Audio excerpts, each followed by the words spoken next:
You know, you're talking about fiat currencies, and all fiat currencies have eventually failed. So let's sort of step back from the markets a little bit and take some big picture look at, you know, the international financial scene. Yeah, how do you see things playing out here? Do you feel that the dollar is, its days are numbered? Well, I do, for the simple reason that I sort of look at things mathematically. And when I look at the U.S. budget deficit, for example, you've reached the stage now where expenditures are twice as much as revenues. Like, I mean, they're taking in less than 50% than what they're spending. Any time you've seen that in history, that means you've gone past the point of no return. So I find these debates about, you know, how much spending cuts they're going to have or tax rises to sort of deal with this budget deficit problem to be kind of fatuous, because I think they really have reached the stage that they can do nothing but monetize the debt because they can't correct it. If they were to do the kind of austerity program necessary to bring the lines closer together, they would crater the economy, which would end up causing the deficit to widen again anyways. So yeah, I think that the dollar is in its death throes. I mean, that's a big statement because, I mean, it's been the reserve currency certainly for most of this century, but most certainly since the Second World War. Yeah. This is a major change going on. But isn't the economy going to collapse anyway if they continue on this this road of spending and, you know, more debt?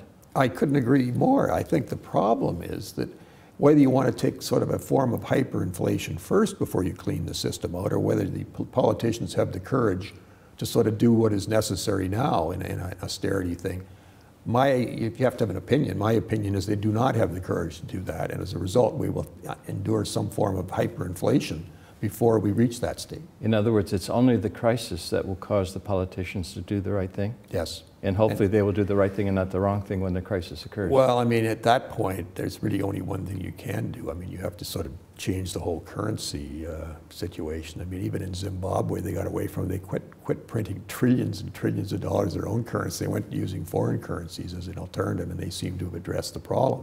Mm-hmm. I mean, when you've got the reserve currency of the world undergoing a similar type experience, this is going to be a unique experience because I guess we've never really had a situation like that. Most hyperinflations have taken place in secondary currencies. One of the great stories, I mean, obviously was the post-World War I German experience. And if you've read about that, I mean, it was truly horrifying. I sincerely hope we don't have to go through anything like that. Mm. How can we avoid that, though, given the road that we're on?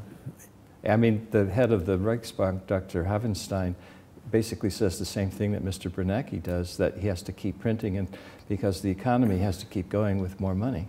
I was afraid you were going to say that. I wish I could give some optimistic response, but I'm afraid, like, I am in the camp that thinks we are headed for some form of hyperinflation.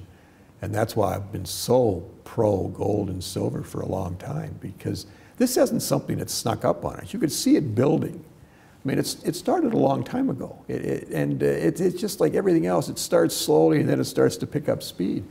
And as you mentioned, I mean, Mr. Bernanke's actions and statements to me are beyond belief for a guy who's obviously got a high IQ. I mean, I don't know where he's coming from. Yeah.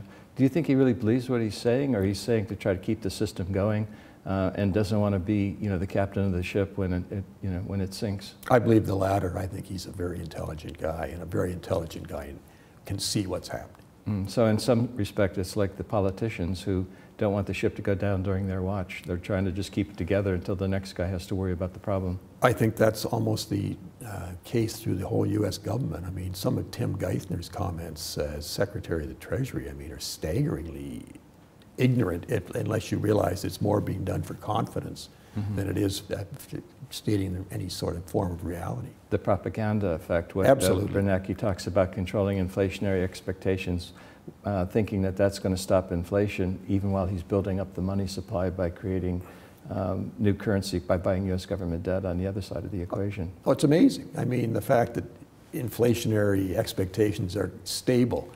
Well, I'm not sure. Yeah, you know, if you have to buy an iPad every day, I guess they are stable. But I mean, on the other hand, if you're buying food and energy, it's becoming apparent to the average citizen that things are getting pretty tight. I mean, their budgets are getting really stretched. So it's starting now.